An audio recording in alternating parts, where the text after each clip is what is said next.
Good morning and welcome to Get Ready and Get Messy with Amory. I'm the host, Amory. Over the next 5 weeks, I'm going to be talking about pop culture once a week on this account. This week, we're going to be talking about Benny Blanco and Selena Gomez getting married, Sydney Sweeney and Scooter Braun being spotted together, Tate McRae and Kid Laroi's songs going back and forth with each other, and the 2026 Super Bowl halftime performance being done by Bad Bunny. So in Santa Barbara on September 27th, Selena and Benny got married. She posted on Instagram a picture of them two with the date and a few hearts, and underneath Benny commented, "My wife."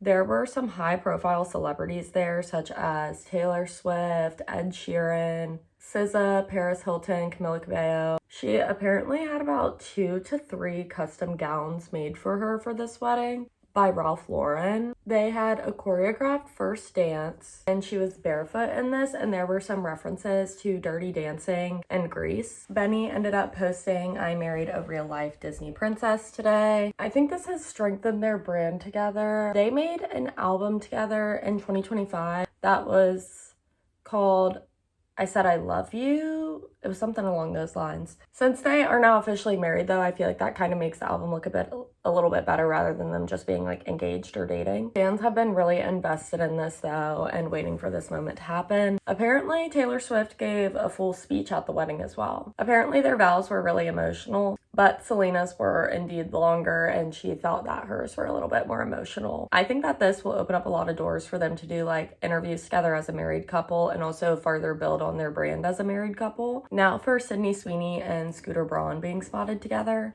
In June of 2025, they attended Jeff Bezos' wedding together, which initially sparked kind of like the rumors of them two. TMZ at the beginning of September reported that they were seeing each other, and on September 24th, they were seen out to dinner. It was said that there were some romantic gestures and that Scooter was opening the door for Sydney. For her 28th birthday, she had a space-themed birthday party. He dressed like a Jedi, and apparently they were celebrating kind of close together. However, on September 28th, they were spotted holding hands at Universal Studios, and they were also with Sydney's parents. People from Sydney's inner circle have said that she has seemed happier since being with Scooter. I have bias considering what happened with the whole Taylor Swift situation. I'm not even that big of a Swiftie, I just think he's shady.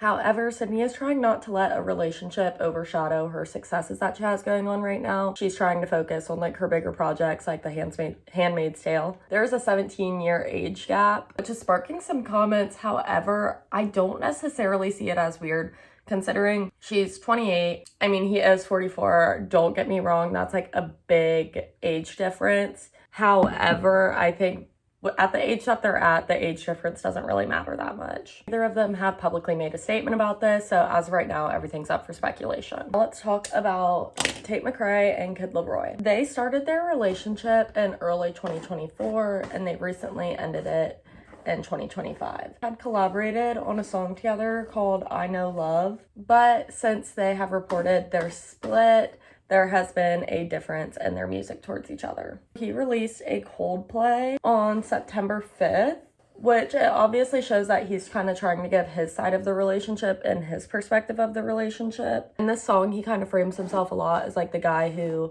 did everything and took care of her. He keeps saying in the song he's trying to fix you and fix his ex. Tate McRae makes a song that she released on September 26th, last Friday. It's titled Tit for Tat. She uses direct references from Kid Laroi's song where he says, "Fix you," and she says, "Fix your fucking self." She also says, "Let's go song for song, let's go back to back." In her song, we're kind of seeing how things got a little bit messy in their relationship. And she's saying, like, "Thought I might love you again. See how I feel now that you're acting like that." I think him releasing a song about their relationship kind of put a flame under Tate's ass, and she was like, "Let me do you worse, sir."